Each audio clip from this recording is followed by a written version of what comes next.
I'm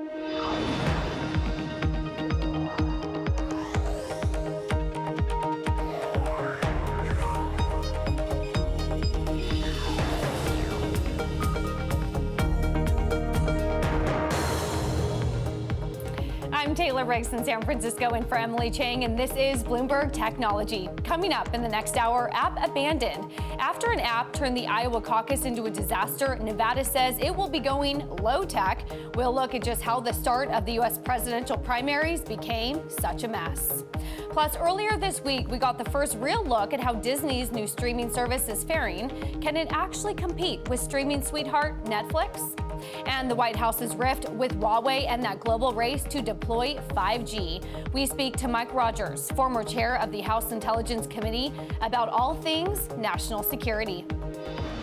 But first, January's U.S. employment report came out earlier, and the economy added a better than expected 225,000 jobs. And while wage growth surprised to the upside, it is still lagging the expansion peak reached in February of last year. And female unemployment rates rose as well. Here to discuss all of this and much more, LinkedIn Director of Talent Acquisition, Amy Schultz. Amy, want to come in first and take a look at a chart here that I'm showing inside my terminal, showing that wage growth finally getting a little bit of a boost here. What are you seeing within wage growth within tech relative to some of the other sectors? I think we're seeing, fairly consistent wage growth in tech compared to the other sectors. As you mentioned, Taylor, we added 225,000 jobs in the US in January. And I think that stat is coming at a time where we have just released our Global Talent Trends report at LinkedIn. This is our 10th year of producing this report, where we survey thousands of talent professionals globally and combine that with insights from our over 660 million members to really help leaders and talent professionals understand what they need to know to get ahead when it comes to hiring and retaining talent. Before we get into the hiring and retaining, another big thing on the mind of Californians in particular has been AB5 and the gig economy. What have we learned recently within some of these jobs numbers about contract workers and the gig economy and the underemployed workforce? I think, gig economy now is essentially part of our normal economy. And I think with the different generations that we see in the workforce, we now have all generations working for the same time. And I think that Gen Z and millennials particularly, they want to have their side hustle as part of their normal job. And we are definitely seeing an increase in the opportunity for contractors to get work, and that gig economy is just sort of part of the normal, talent landscape at the moment. Another statistic I wanted to mention, if you come and take a look at this chart that I'm showing here inside my terminal, was the female unemployment rate finally rose. It's now up to about 5.2%. What trends are you noticing within diversity, both female and gender diversity? Great question. So the multi-generational workforce was one of our key trends this year in the Global Talent Trends report. And I think diversity, inclusion, belonging is a top priority for now, senior leaders. It's a CEO priority. And we're definitely seeing, within tech, we know that we still have a way to go, but certainly at LinkedIn, within our product area that I lead, we're now 53% females across products. So I think we are seeing progress within tech, but it's perhaps just not fast enough, and it still needs a lot of focus and attention to get it where we want it to be. Hiring is one story, retaining that talent, a much different story. What retention rate trends are you seeing within tech? Great question. So as part of our Global Talent Trends report, one of the key trends we're seeing is internal hiring. For the longest time, I think we all felt that we needed to go external to find the skills needed, particularly if you're working at a startup. But now companies are recognizing that there is a lot of commercial value in going internal. In fact, companies within tech that are prioritizing internal hiring are seeing their employees stay on average 42% longer. So very critical to retention. What do millennials want? This is the age-old question. Flexibility in the workplace, work from home versus just a basic salary increase. What trends are you seeing in that space? Great question. So I think millennials and Gen Z are really prioritizing that work-life integration. And they are, particularly millennials, very purpose-driven. And I think that has prompted companies to really think about empathy.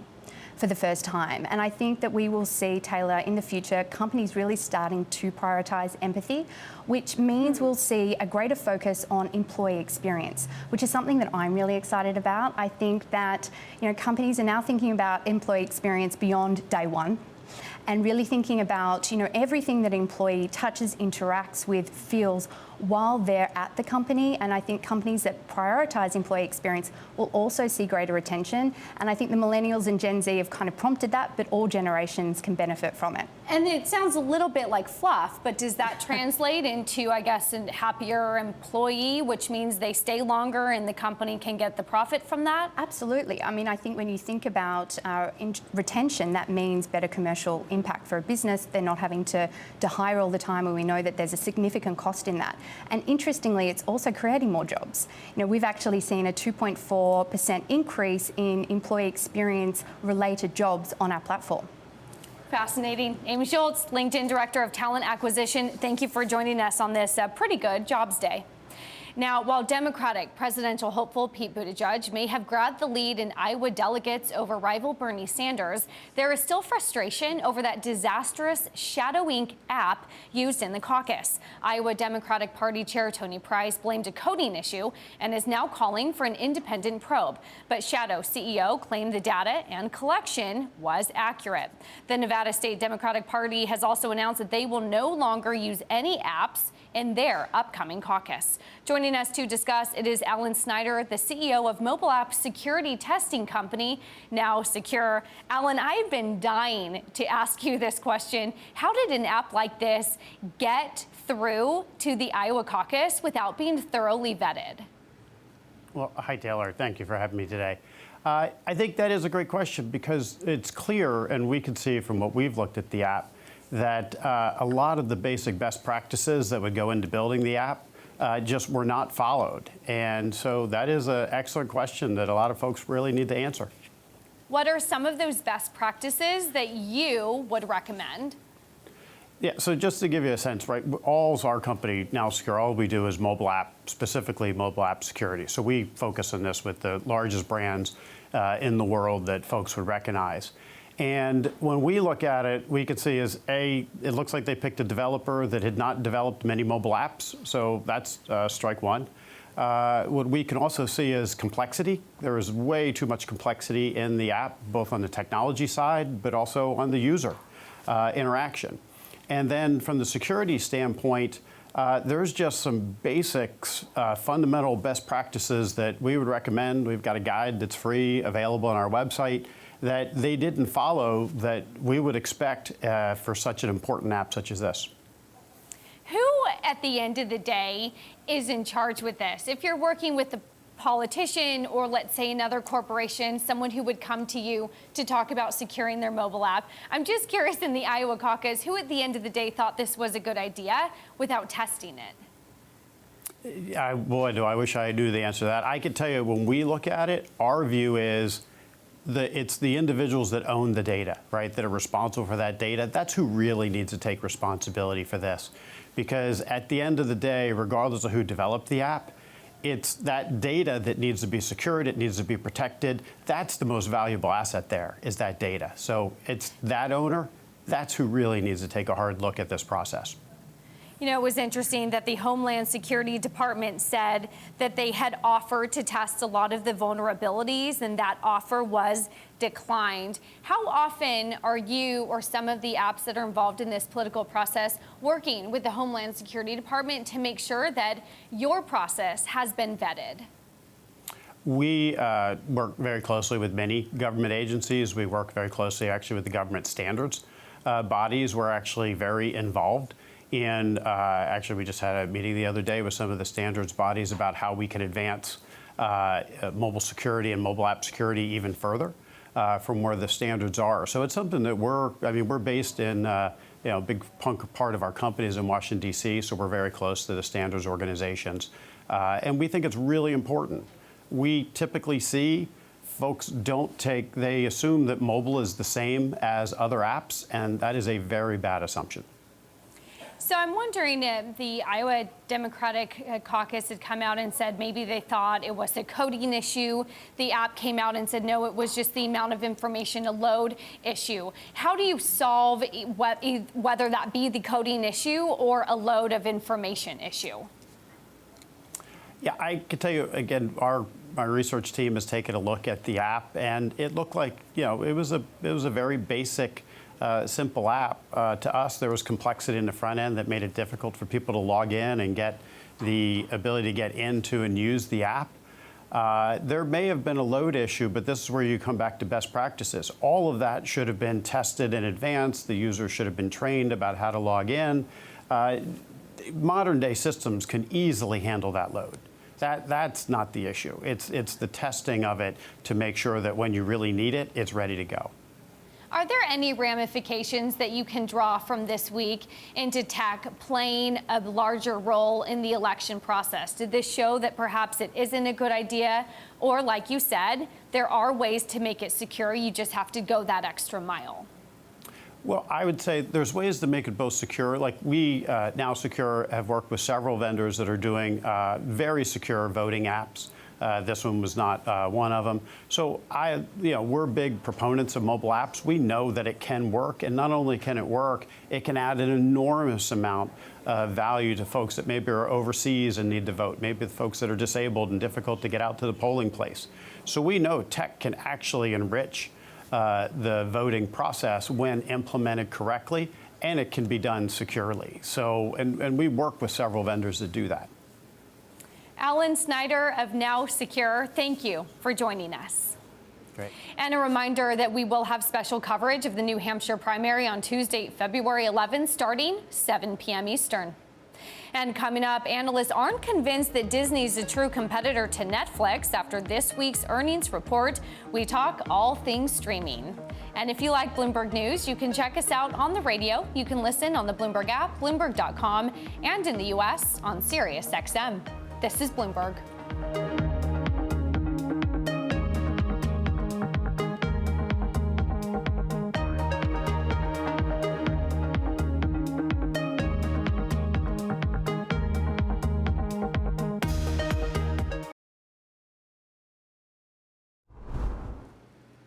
I want to bring you some breaking news that we're getting more data out of China related to that coronavirus. China's Hubei province is now saying that 81 corona deaths have been reported on February 7th.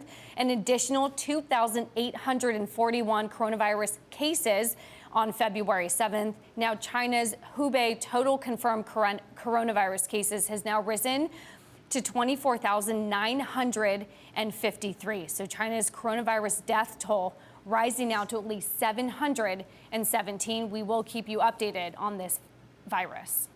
Now, earlier this week, Disney reported strong subscriber numbers for its Disney Plus streaming service. But analysts say it is not the competitive risk that it may appear to be for Netflix. Since Disney Plus debuted in November, Netflix shares have easily outperformed Disney. To discuss, we're joined by Samba TV head of TV Insights, Dallas Lawrence.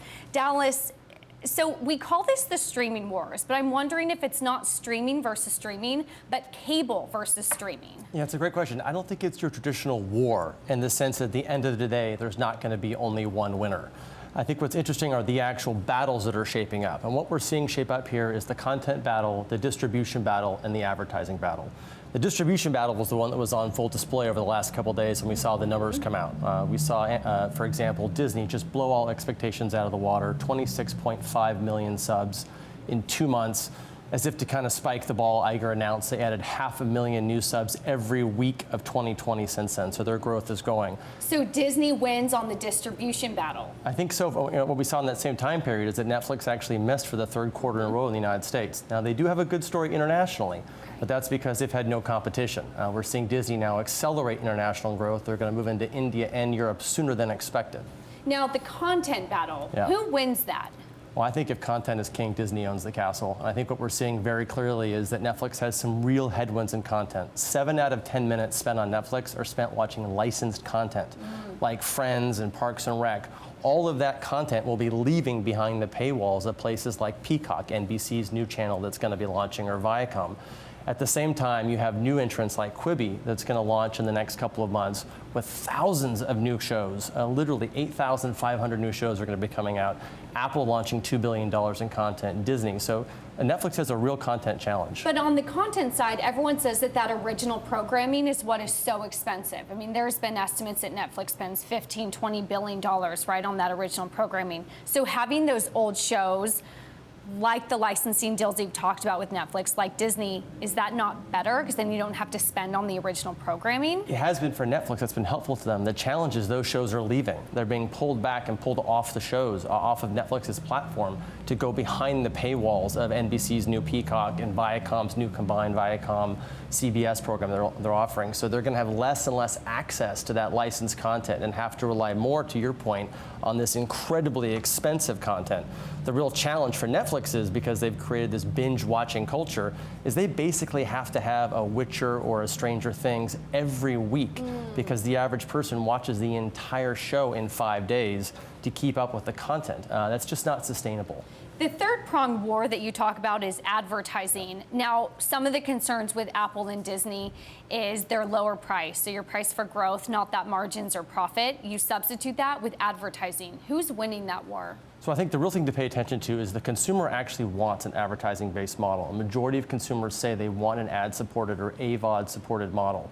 70% of Hulu subscribers, for example, are advertising. So right now, I think you have three key leaders in the space. Roku has a strong advertising play. They're doing really well.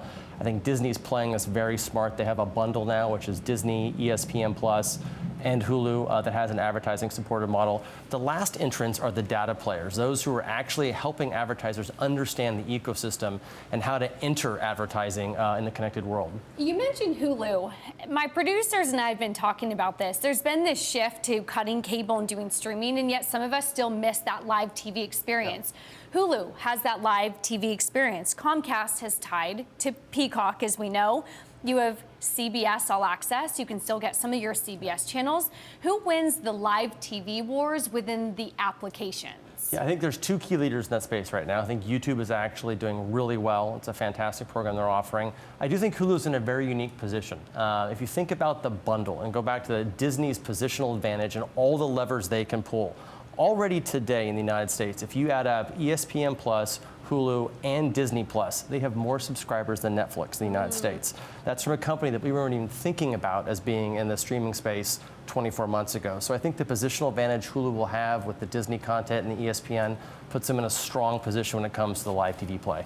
Dallas Lawrence of Samba TV, thanks for your insights.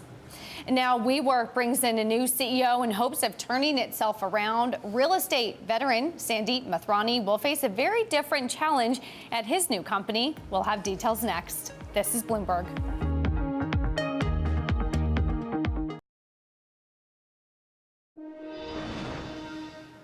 WeWork named Sandeep Mathrani as its new CEO in a bid to salvage the embattled startup. A real estate veteran, Mathrani took shopping mall operator GGP out of bankruptcy in 2010. He was also CEO of Brookfield Property Partners Retail Group. After failing to go public in September, WeWork has been remaking its management team. On Thursday, it also added SoftBank's Girthiga Reddy as the first woman to the board. To discuss WeWork's new strategy, I'm joined by D.A. Davidson, Senior Research Analyst Barry Oxford. Barry, I think the key here for me is that the new CEO is a real estate veteran and not a tech veteran. Does that now give you insight into how we should be evaluating this company? Yes, absolutely, Taylor. I've written reports about WeWork's and really struggled with the company. I feel this is one of their first really positive moves. They've been through a couple CEO changes now, but I think you're hitting the nail on the head when you say they have a real estate person, and this is a real estate company with maybe a tech bent, but this is not a tech company with a real estate bent. This is real estate first, and I think Sandeep is the person to lead this company as far as getting them to profitability. What can you glean from Sandeep's previous work within about, turning around some real estate companies, pulling them out of bankruptcy, that you can now glean forward into any future work that he could do at WeWork? Sure. Sandy, being a CEO of a public company and bringing them through some very hard times in 2009 and 2010, I think he's the person to lead this company. I think it also sets up, I don't think it's a 2020 event, Taylor, but I think that Sandeep is the person to bring this company public. He has the reputation and credibility with investors. And I think SoftBank has funded enough money for WeWorks that they can complete what is needed to be done that's already in the pipeline as far as leases being signed. Once a lease is signed, you've kind of crossed the Rubicon and you've kind of got to move forward with that WeWorks entity. His first day is February 18th. What should be his #1 job on day one? Is it getting out of unprofitable businesses? Is it focusing on the IPO? What would you like to see him do day one? Sure, I think it is first. What I think the IPO is got to be at 5th, 6th on his list. But the #1 is getting out of some of these extraneous businesses that Adam got into. Kind of unwind those, generate whatever cash you can for those businesses, and get back to the crux of what WeWorks is. It's temporary lease spacing. And that's what's going to make this company successful. And it's also what Sandeep knows and understands. $1 million question. What is the new fair value for WeWork? Taylor, that's a good question. I still am going to say, it should be worth around $8 or $9 billion. But Taylor, I'm working off of kind of old numbers. So I haven't seen kind of a new filing with new numbers. But I don't think that there's reason to think that the valuation from the last time I did it has dropped substantially. And hopefully with Sandeep and stuff, maybe it'll start to creep upward. But, like I said, from the last time I did it, I don't see a reason to change those numbers substantially. Barry Oxford of D.A. Davidson, always a pleasure to get your insights. Thanks for joining. And coming up, Mike Rogers, former House Intelligence Chairman, on how the U.S. can win the global race to deploy 5G. This is Bloomberg.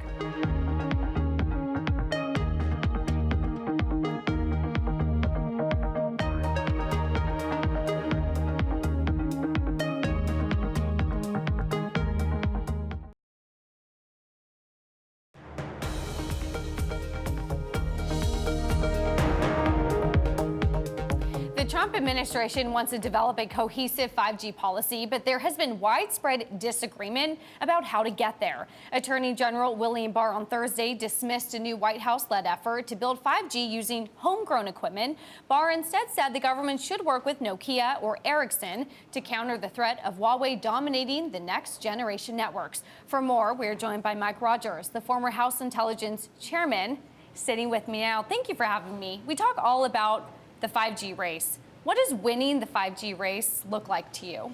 Where Huawei, ZTE, two Chinese companies backed by the Chinese government, aren't winning and dominating the market. Remember, China wants data dominance by 2025. In order to accomplish that, they understand the need for building out these networks. So the government of China has invested in R&D, that's all government investment in the next generation Huawei gear, as well as financing deals. So zero down, zero payment for 3 years, and we cover all the build out and the engineers. No Western company can compete. So we should be asking ourselves, why do they want to do that? And it's really to control data as it moves through those networks. Should we be investing in our companies the way Beijing has been investing in their 5G networks? Well, Attorney General Barr kind of had an interesting take on it, which was, nationalize a foreign company to U.S. interests. I'm not sure. They're a Western value company, Nokia and Ericsson. And so those are companies we want to compete. We want them to win contracts. I would do it a different way versus the government trying to assemble $20 billion to buy a company that's headquartered in Finland. Couldn't we help them on the R&D front, find some R&D grants that we could do to help them overcome this massive Chinese investment in R&D from their government? And secondly, how about financing deals, low interest loans, payback loans, zero interest loans through the Exim Bank that would allow them to compete against companies like Huawei and ZTE all around the world? To me, that's a better way. The government gets their money back, and they're also helping make sure that we have Western valued telecommunications companies out there operating on this How network. concerned are you that the UK did not ban Huawei? I think it's a terrible decision. I don't think this is done yet. Parliament's going to get a weigh in on this. One of the things that this allows is Huawei in its network, and there was some crazy notion, anything about 5G where they can protect the core, but all the edge computing. And remember, 5G is all about edge computing, right? That's how the fast, your ability to communicate quickly, machine to machine, person to person is going to happen out at the edge. I don't know anyone that believes that's even possible, number one. So what it means is it's going to change the way that the intelligence services of the United States share with our greatest partner, Great Britain. And we share more with them in real time than any other nation on the face of the earth, even our other Five Eye partners, 5 intelligence countries that we share information with. And that's going to change. And not only that, but you've given China the ability to turn off things when there's a disagreement. Why would you want any foreign adversary to have that capability, that leverage anywhere in your networks? And you can't keep them out. There's an old saying in the intelligence business, it's not where you get into a network, it's how you move once you're inside to a network. It's that lateral movement. Well, once you're in their network, anywhere in the country, they can move around to places you don't want the Chinese intelligence services. What's your take on the FCC now auctioning off some of those airways? I would imagine the satellite providers don't love the price. I'm hearing about $10 billion or so. How do you determine fair value for those airwaves? Yeah, first of all, this was a really sticky wicket, but the most important first step that we needed to do to be competitive, the United States to be competitive, and U.S. companies to be competitive in the next generation of innovation on 5G was opening up this C-band. It's the Goldilocks spectrum, meaning it has all the right properties to make 5G effective, and it's cheaper to deploy. So that was absolutely huge. You want to beat the Chinese? By the way, they're building out on C-band wherever they go, which makes them quicker, a little cheaper. And so we needed to open up this spectrum. I thought Chairman Pai negotiated a pretty sticky thicket. Yeah. Cost was a big part of this, but remember, these companies who have been licensed for 20 years to operate in this space now have to give up that space and then reorient their company, meaning buying more satellites and other things. So that cost was a big part, and getting through that was kind of a big part. So masterful by the chairman. There's still some work to do on how those percentages look out. You don't want to have a company go into bankruptcy from this. Always need more time with you. That is Mike Rogers of 5G Action Now. Thank you for joining us. Now, this week, Alphabet reported quarterly revenue that missed analyst estimates. Part of that issue was that YouTube sales numbers disappointed Wall Street. The stock initially fell on the results, but actually rallied to close the week higher. BNN Bloomberg's Amanda Lang had the chance to sit down with Alphabet CFO Ruth Porat and asked her what's the strategy to continue to grow the company and address those antitrust and privacy concerns. We're obviously very focused on what is it that we can be doing that raises the bar on ourselves. So you started with privacy. Privacy, for us, it's kind of core to the experience that users have. It is their data. They need to, understand that we want them to have the controls over the data. And so upping the bar on ourselves, whether it's investing in the all of the experiences users have so that they have control over their account, has been something that's been true from the earliest days of Google, but leaning in there, or working with regulators.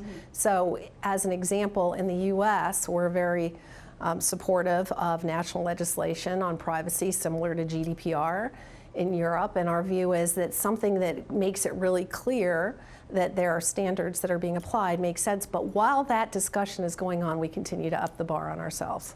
There is talk about, you've seen all the same things, voluntary breakup ahead of any kind of political winds that blow around kind of breaking up the biggest tech companies, Google, Amazon, others.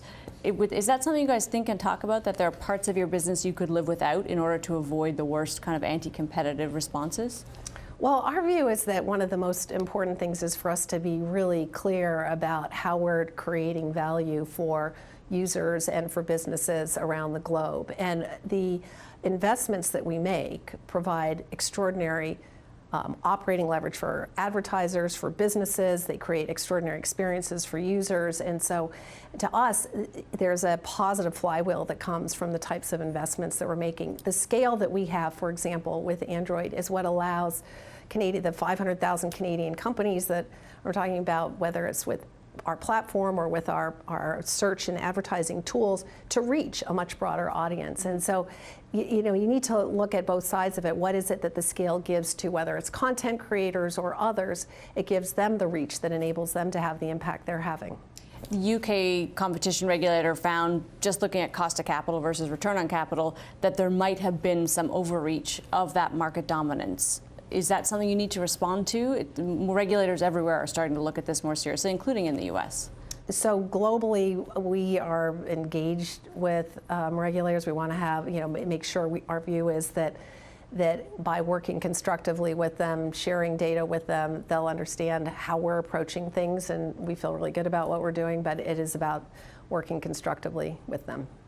You did break out your numbers for the first time. What's behind that decision to create a little more transparency around each division and how it's growing?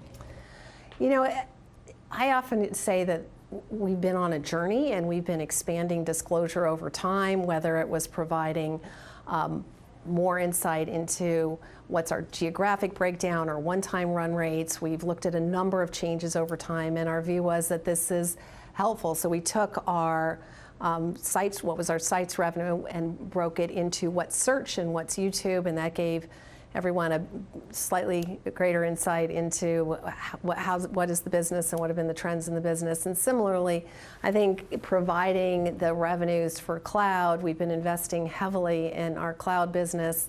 Really excited. We ended the year with a $10 billion run rate, more than a $10 billion run rate business. We have an extraordinary leader. He was actually just up here this past week, given the opportunity in cloud and what we're doing and the extent to which we're investing. We're excited about it. And so, again, giving people a slightly greater insight into the momentum in that business. That was Amanda Lang's interview with Alphabet CFO Ruth Porat. And coming up, we will look at how the coronavirus is impacting supply chains around the world. That's next. This is Bloomberg.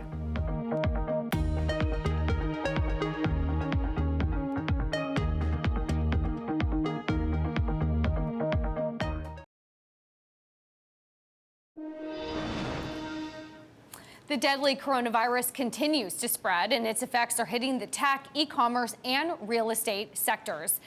Companies from Apple to Facebook to Amazon merchants to manufacturers like Nike have all had supply chain impacts. To discuss in our latest Retail Transform segment, it is Rick Heffelbein. He's the retail and industry consultant, and prior to that, he was the CEO of the American Apparel and Footwear Association. Rick, great to have you. As you take a look at the coronavirus, how do you see the retail industry have some of the biggest impacts relative to other industries when it comes to supply chain and the disruption from the virus? Well, I have to tell you, we're all very concerned. We had lived through this once with the SARS epidemic back in 2003, so it's a little bit of deja vu all over again. And SARS went on for about 6 months. We're only 6 weeks into that and into this. And the concern is, realistically speaking, when you look at all the data, this is spreading about 60% faster than SARS. The only good news, and this takes it to the heart, is that the mortality rate is about 80% less. So the concern is the spread and what's that going to do to supply chains. A lot of people in our industry are looking at opening up again on Monday, and you just heard that Apple's delaying the opening of their retail stores, and you heard that Hyundai is having an issue with parts in South Korea. So when you put all the picture together, you start to realize that, yeah, some of the factories may reopen on Monday, but will the people, the workers, be able to get there? And then if they get there, will the raw materials be there? So the industry is bracing itself. And certainly those of us who have retail in Asia are extremely concerned. You've heard of a lot of paring back on earnings. You've seen it all the way from Uniqlo to Burberry, that with all the sneaker companies in between, that people are genuinely concerned that Chinese shopper, who's a superb shopper for American product, will not be in the stores, that there will be a pullback on that end. There'll be a pullback on supplies. You'll have excess demand in the supply chain. Rick, when does the retail industry now start to reduce their reliance on the supply chain in China? It was disrupted in SARS. It's disrupted now. When do you start to diversify your supply chain? You know, we've been diversifying for more than 10 years, but the problem is, quite frankly, China does it really well and has been a real help for the American consumer. But the retail industry has been struggling through the trilogy of absolute very difficult things that can go wrong. You know, first we had the BAT tax, and then following the BAT tax, we've been dealing with the tariffs, which still haven't gone away. And now the coronavirus. And all while this is going on, we're learning how to deal with a new millennial customer. It's not easy for retail.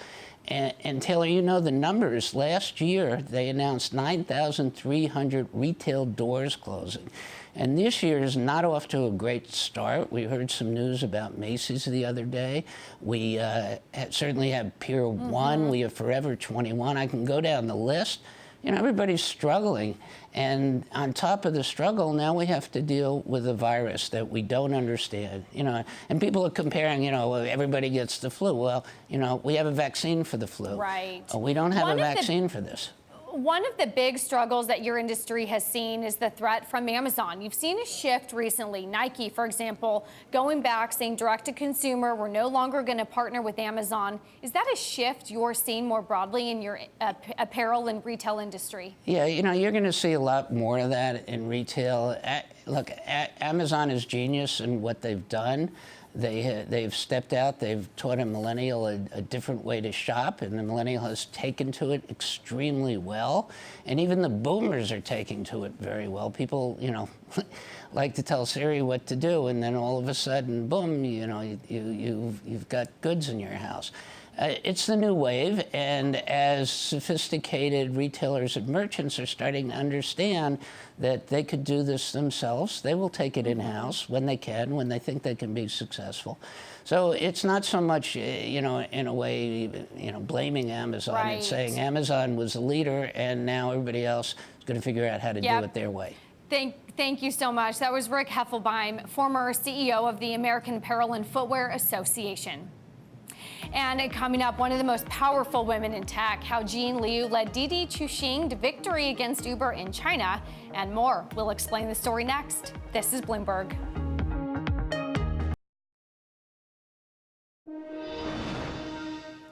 With a valuation of over $50 billion, Didi Chuxing is one of the most high-profile companies in China. The company's president, Jean Liu, helped it drive Uber out of China and expand beyond the border. We take a look at how she became successful in a country where women aren't always seen in the C-suite. Jean Liu is one of the most powerful women in tech. She's the president of Didi Chuxing. The company operates one of the world's biggest ride-hailing services, completing up to 30 million rides per day. That's about 10 million more than Uber. Didi is also the world's second most valuable startup with a lofty $56 billion valuation. But Didi's valuation has been called into question following Uber's disastrous IPO. Didi shares are said to be trading privately 40% lower than their peak. Investors are starting to doubt if car-hailing companies can ever turn a profit. This is how Jean Liu took on Uber and made Didi one of the most high-profile companies in China. Liu was born into a prominent family in Beijing in 1978. Her father is a Chinese tech icon, Liu Chuanju, the founder of Lenovo. Jean Liu strikes people as a type A personality. I think part of it does come from the fact that her father is one of the most famous people in China, and she's been trying to make a name for herself. Liu majored in computer sciences at Harvard and spent 12 years managing Asia investments at Goldman Sachs. In July 2014, she joined the then 2-year-old startup Didi, aiming to help solve China's massive traffic problems. Right after I joined Didi, there's this woman coder coming to my office saying, I want to resign. Asked her why, and she said, I got pregnant. I said, you know, you can still work here if you get pregnant. She said, no, it's the commute that's killing me. And, she was spending 3 hours switching between buses and subways every day. There are many, many people like that in China, 800 million Chinese that rise 1.4 billion times every day. Liu brought her financial expertise to Didi. She helped the company raise billions of dollars to compete against Kuadi, its largest local rival, and later brokered a merger with them. Months after the completion of the deal, Liu was diagnosed with breast cancer. She survived and returned to work to face one of the biggest battles of her career. Didi was facing its strongest competitor ever, Uber, which was already big in the US and starting to expand globally. Uber came when we were 3 years old, and the war chest, the money they brought in was bigger than our market cap. So we were scared for a moment, and there was a big decision whether we give in or not. Didi didn't give in. Instead, Liu and her company fought an all-out battle against Uber. The two companies spent billions discounting rides and recruiting drivers in an attempt to crush one another. Gaining market share turned into a question of who had more money to burn. First of all, we worked really hard. The product team stay in the office, for 3 months. They sleep in the office, and we roll out 4 product lines after Uber came in. And secondly, we think we understand the market more. For example, many of China's cities restrict the use and ownership of private cars as a way to manage traffic and pollution. So Didi focused on taxi hailing, but Uber didn't seem to understand that. Didi also had the support of China's 2 mobile payments giants, Alipay and WeChat Pay. They helped smooth transactions and also backed Didi subsidizing its drivers. A year later, both Didi and Uber realized that they had to stop the costly war and concentrate on building their businesses. In August 2016, Didi bought Uber China after receiving $1 billion of funding from Apple, a deal largely brokered by Jean Liu. Uber also acquired a small stake in Didi, retreating from the Chinese market. Since then, Didi started to dominate the domestic market.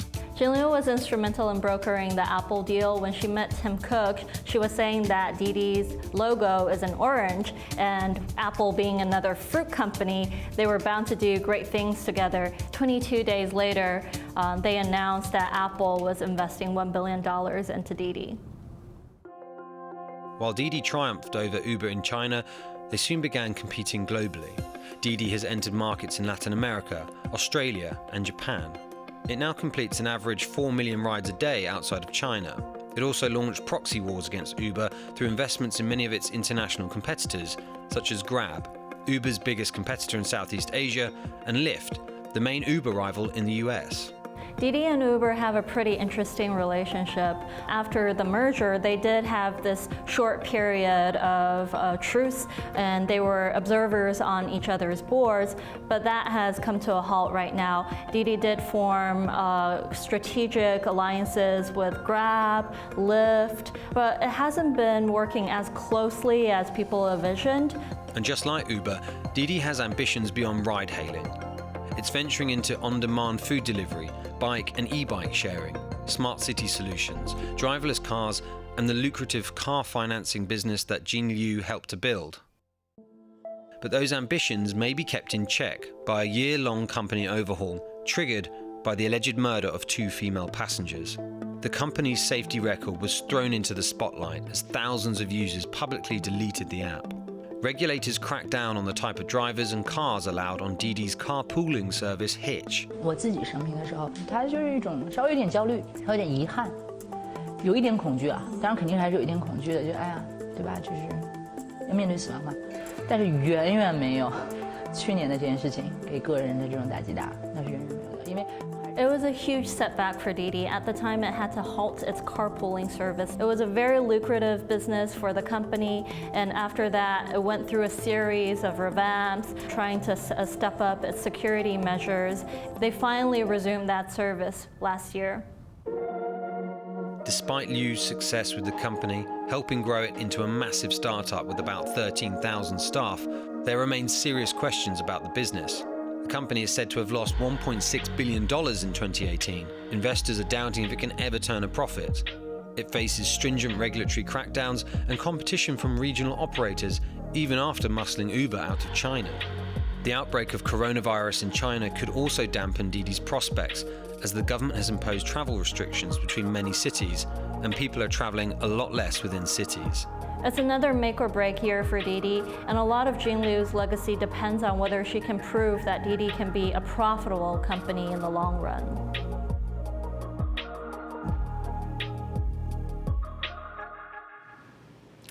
And that does it for this edition of Bloomberg Technology. Bloomberg Technology is live streaming on Twitter. Check us out at Technology. Be sure to follow our global breaking news network at Quick Take on Twitter. This is Bloomberg.